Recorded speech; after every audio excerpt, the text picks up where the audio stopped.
Well, I'm back in Tasmania for the first time in a couple of years, and I've got to say, it feels great to be back here. I'm up in the Central Highlands of Tasmania. Now, this area's got a dozen or more fantastic lakes, and they're famous for one thing, and that's wild brown trout. That's what I'm chasing today on soft plastics in one of these lakes, and I'm here with one of the best guides in the business, Chris Bazzano from Rainbow Lodge. Now, Chris, not exactly ideal conditions, mate. Pretty tough, I'd say, to say the least. Look, it's after Christmas, so that makes it harder for starters, and very bright and windy as well. So these fish are going to be pretty hard to catch today, I'd say. So you're going to be have to have your A game with you. I see what you mean about the wind. We're a little bit sheltered from it here, but I'm looking out into the middle of the lake, and there's whitecaps out there that I'd normally associate with ocean fishing, and you tell me we're going there in a minute, so hope I can pull one here to begin with. But look, a lot of people think Tasmanian wild brown trout fly fishing, and that's a great way to catch them. I love coming down here and fly fishing for them. But if you're not a fly fisherman, or you're a bit daunted by fly casting in windy conditions like this, then don't be afraid to bring your spin rod and a couple of lures, particularly soft plastics. Soft plastics are really taking off down here on the trout now, aren't they? Oh, hugely, and we've had a lot of success with things like the black and golds, the Gary glitters, those sorts of things. The Squidgies, fantastic for catching trout. So I'm interested to see how these wrigglers go. Don't put too much pressure on yourself though, because you know, it's pretty tough today, so I'll be interested to see how it goes. All right, let's get stuck into it.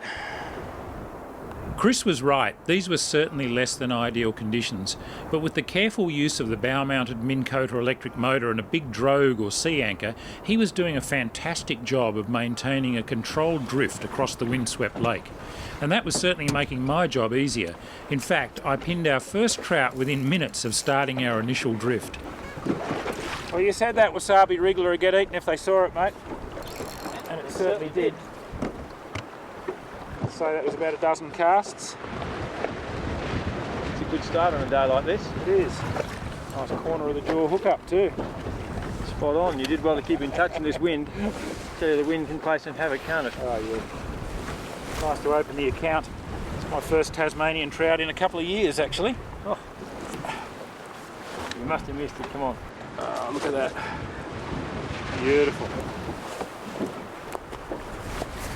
Beautiful fish. Getting straight back in the water. Maybe a good one for the smoker or the table, but I think we'll put him back. We might keep one later on. Off you go, mate. You make the drogue yourself, Chris? Yes, I did. I made it out of shade cloth.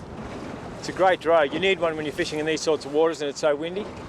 The shade cloth works very well. The water obviously goes straight through the shade cloth as you're drifting, yeah, unlike plastic and that sort of thing. So what actually happens is when we're drifting over weed beds, there's an accumulation of weed and insects actually in the shade cloth. As the water moves through the shade cloth, it traps it like a sieve. Yeah. Whereas when you're using plastic, the insects and that just run off the side. So when you pull your drogue in and you're using shade cloth, you get to see what all the fish are feeding on. So it's really, really good. It works like a big sieve, a big net that just gets drenched through the weed the whole time. It's fantastic. So Steve, what do you think the biggest mistake is that people make when they're soft plastics fishing? Well, actually, I reckon there's probably three major mistakes they make. The first one is not rigging the plastic tail straight and properly on the jig head so it doesn't swim properly. The second one would be missing bites, not realising they've actually had a take. Particularly on a day like this when it's windy and we've got a lot of slack in the line. They just don't have enough contact with the lure. They're not watching the line closely enough and they don't realise they've had a take. And then the third thing would be fishing them too fast. You know, you can almost not fish a plastic slow enough. They'll take it virtually dead in the water. So a lot of people still go too fast. So those three things, rigging it straight, recognising strikes and fishing it nice and slow, if most people apply that to their soft plastic fishing, they'll more than double their catches. Get rid of the slack out of the line and set the hook. You did well actually, because it's blowing a good 15 to 20 knots here, and to detect that take. Nice fish. Oh, beautifully marked. He's woofed it down too. He actually ate it on the drop. That's why it felt a bit soft and muffled.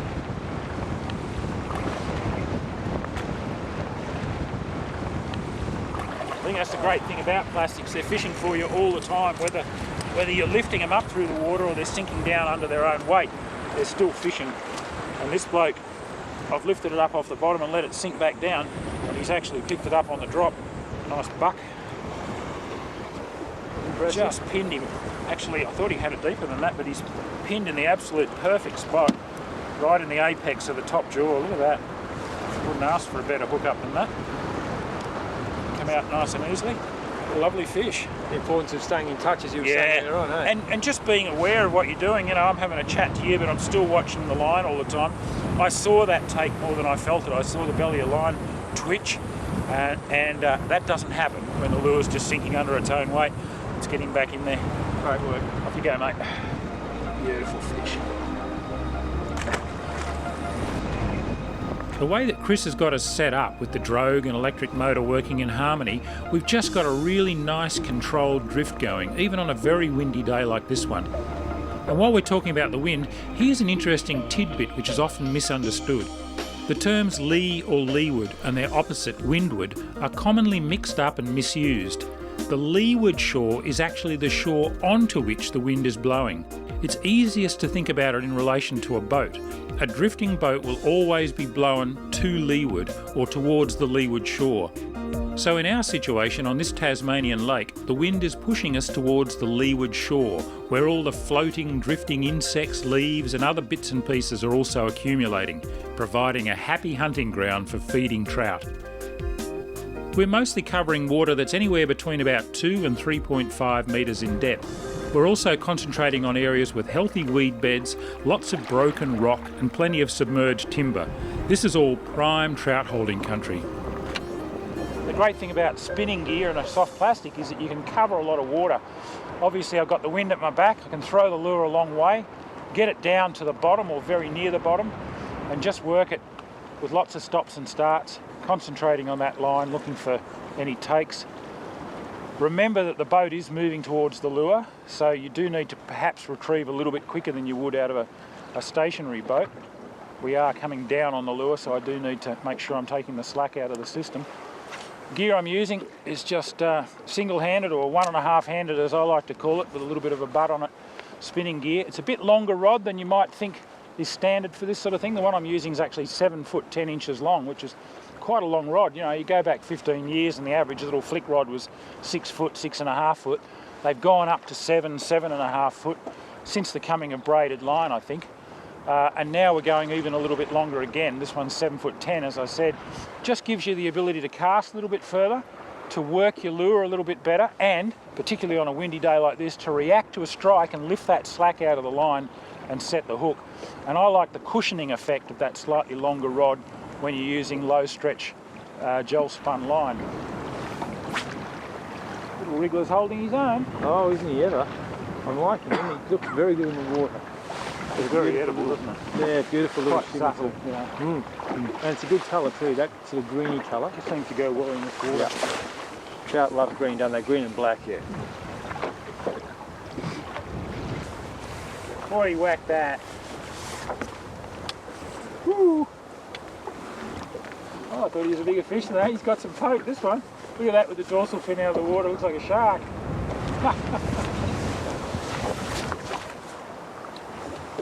What I'm impressed at is 3 bites, 3 fish. Very, With a single hook in a jig head, you'd think, a lot of people think that the fish bite the tails of the plastics, but really if you're fishing them properly and incorporating a little bit of slack into your drops and things like that, not going too quickly, they should just woof it down. People want to stick stingers and things in soft plastics. You don't need them if you're fishing it properly. Look at that right in the hinge of the jaw. Well, I'd have to say that's the smallest one so far, and it had the biggest fight in it.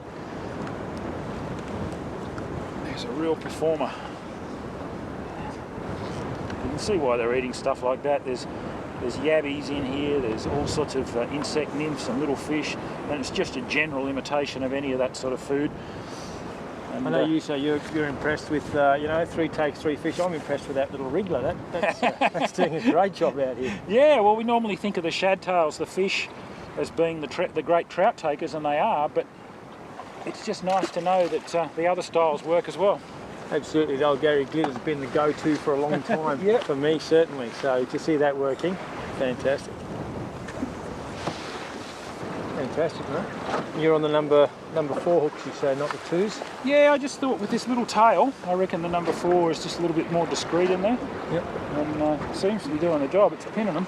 Yeah, no, it is. We traditionally use the 2s, and you know, I like the 2s on our fish tails. Yep. You were saying before, Gary, glitter's your favourite colour in that. The rainbow trout's my favourite on the trout. Yep. And I know I can come out here and catch fish on that. I'll chuck it out there, let it sink. And a lot of times I just straight retrieve it with an occasional pause, but I'm fishing the wriggler a lot more slowly. What I'm trying to do, I know there's a big belly out there in the wind. Every time I lift the rod, that lure swims almost vertically up off the bottom, so I'm swimming it up with its little wriggling tail and it's lifting up, and then I'm letting it drop again and it sort of parachutes down.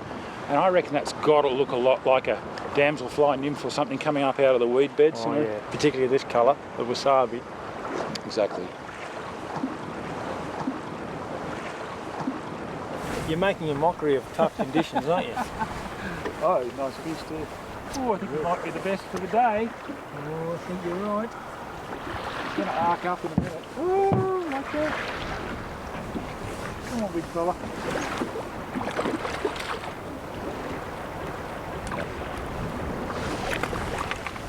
Beautiful green on his back, this one. Ooh, there you going, buddy. Lovely work. Not carrying a lot of condition, are they? No. No, the low water levels last year, some of the bigger fish aren't in as good a condition as they can be. Right. But the smaller ones are in terrific nick.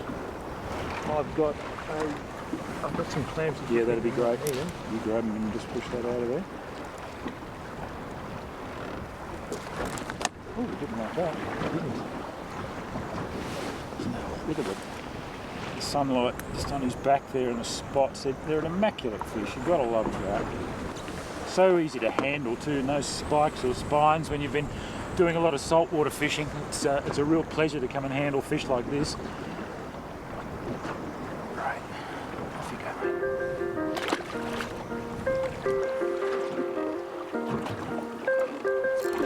Yep, there we go. Ooh, looks good. A little bit of weight in it.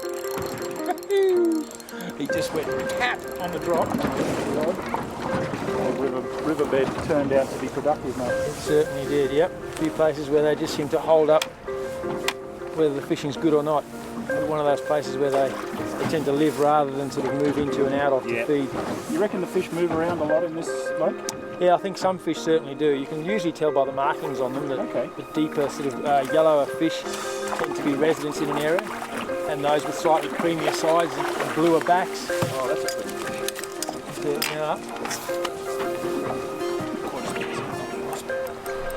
Took well. There you go. I suppose this is going to be another one in the corner of the mouth, is it? It's Oh, going to be the master of the corner of the mouth. Oh, Look top of at the mouth that. this time. Oh, that's a perfect hookup. Very good hookup. There's no way a fish like that's going to get off when it's right behind his jawbone like that. No, we're saying earlier on those hooks do go in well, don't Oh, they? they're so fine. They penetrate beautifully. Might pop him in the live well and get a couple of photos.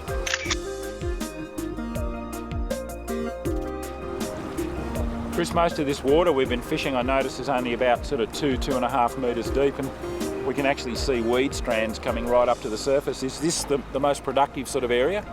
Well, most certainly. Look, wherever you're going to get weed, you're going to get plenty of trout food, and the trout live around the weed. They feed around the weed.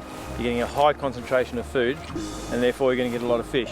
So these sorts of places are fantastic, particularly when you're fishing along the edges of the weed. Trout tend to swim around the edges looking for little insects that are perhaps hanging around those areas or being blown out by the wind, and they feed up along that area. So fantastic place to drop a soft plastic just down the edges of the weed beds, and the trout will be swimming around there feeding. And the great thing about a soft plastic is I can fish it anywhere from the surface to the bottom, so I can really sort of vary my retrieve. And I'm obviously imitating a fair few different kinds of organism. What do you reckon would be the major components in their diet in here? Ooh, sorry. Did you see that? He was following it right up to the boat. He wanted it. Well, he obviously thought it was something worth eating. Yeah. So, look, most of those fish like that one there, I mean, it would be eating anything, particularly these sorts of wrigglers like the one you're using at the moment. It could be anything. Just got another hit. It's obviously pretty good. We're obviously over a good weed patch. So things like damselfly nymphs, any sort of aquatic life, whether it be other little fish as well. We've got a lot of native galaxia in here. They're obviously cannibalistic as well, so they'll eat other small trout. So these sorts of things that you're using here, the little wrigglers, the little paddle tails we've talked about, the trout just love eating those things, and these you're fishing right in their face, and for them it's an easy meal. You say you can fish them at any depth, obviously being bright like it is now, a little bit more depth is advantageous, and that's I think why they're eating it a lot on the drop and on the stop. Yeah. You're doing a good job of that. And I think the other thing too with a soft plastic on a jig head like this, it's not picking up anywhere near as much weed as say a hard-bodied lure with two sets of trebles. You know, I can feel it bouncing through the weed, and if I do feel it pick up a little strand of weed, I'll just give the rod tip a couple of sharp flicks, and 9 times out of 10 the weed will come off. So it's pretty effective, isn't it? Oh yeah, and that helps so much because you're able to fish that lure a lot closer to the weed, whereas the other ones often you get a bit afraid to get it too deep because you're continually picking up weed. But fishing a plastic like that on that jig head, you're able to fish it just about in the weed, on top of the weed bed, on the bottom, in between the weed patches, and that's where the fish are, so that's obviously where you want your lure to be. Well, it seems to be working. It sure is.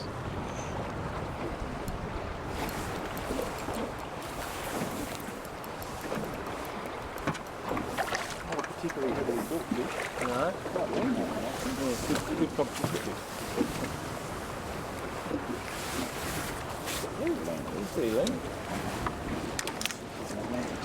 I couldn't help commenting on how long and skinny this brown trout was compared to the others. Chris explained to me why these fish vary so much in condition. Yeah, it's a bit of a slab, that one. Right on. It's amazing how you get them in different conditions.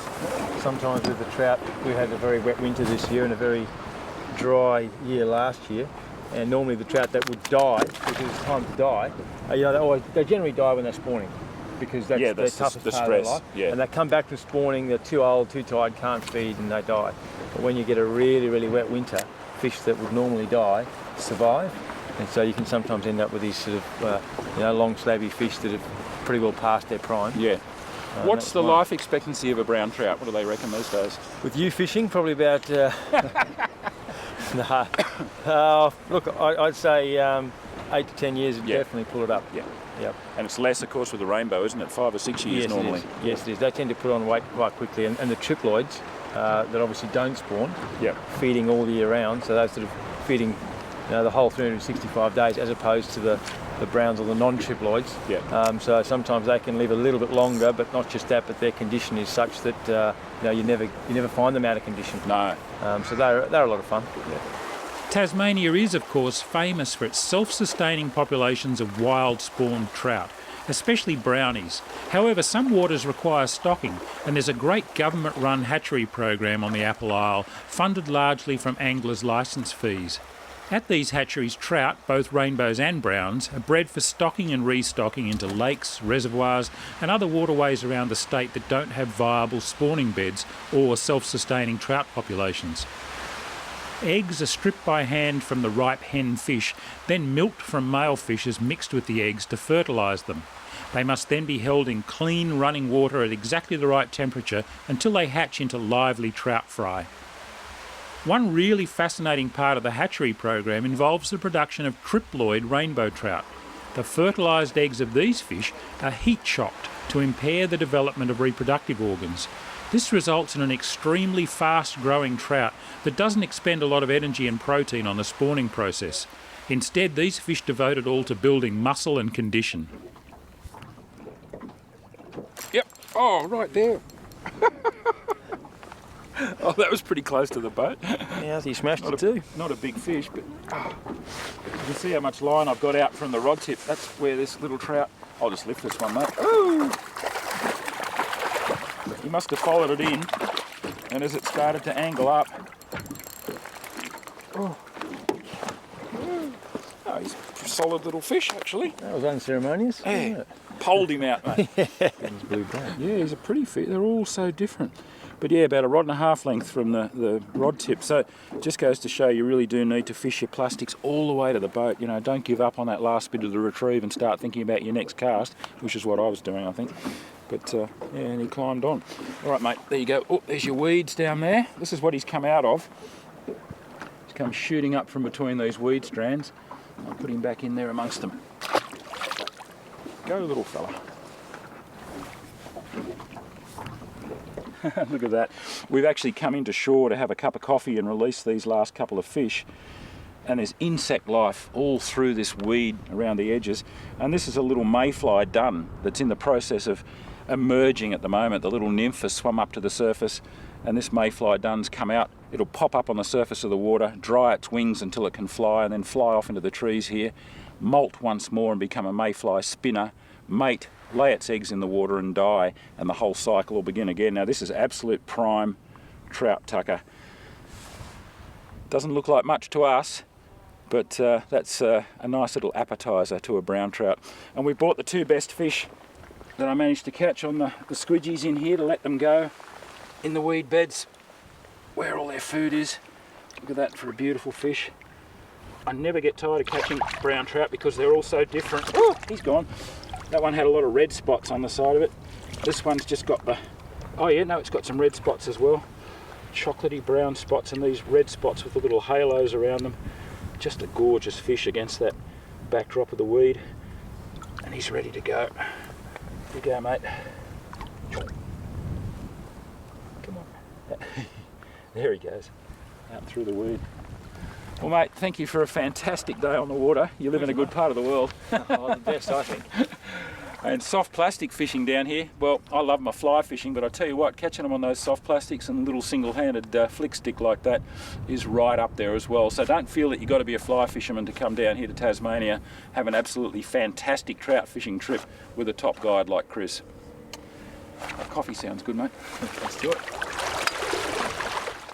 To recap, when you're fishing for trout or any other species with soft plastics, always remember these key points. Firstly, carefully rig the soft plastic tail so that it sits straight and true on the hook or jig head. I'm demonstrating here with a squidgy bug, one of my all-time favourites, but exactly the same principles apply to all softies. Check the alignment of the tail closely after rigging and then test swim it a few times. A couple of extra seconds of care and attention here can make all the difference. Secondly, learn to recognise strikes and gentle pickups, even with a belly of slack in your line or on windy days. Watch that line like a hawk and react immediately by lifting the rod sharply and cranking the reel at even the faintest indication of a take. Next, slow down. Most of us fish our plastics too fast at least some of the time. Deliberately slow the retrieve and build in lots of stops, starts, lifts and drops. Remember, your lure's working all the time, even when sinking, so be especially alert for strikes on the drop. Finally, concentrate your attentions on areas with submerged structure, especially weed beds and drowned creek or river channels. Your fish finder or depth sounder will be invaluable for pinpointing these features, particularly in deeper water, so keep an eye on it at all times to monitor the underwater topography. While paddle tails like the squidgy fish have a proven record on trout, increasing numbers of anglers are realising how effective curly tails like the squidgy wriggler can be, especially when targeting finicky wild browns in shallower water.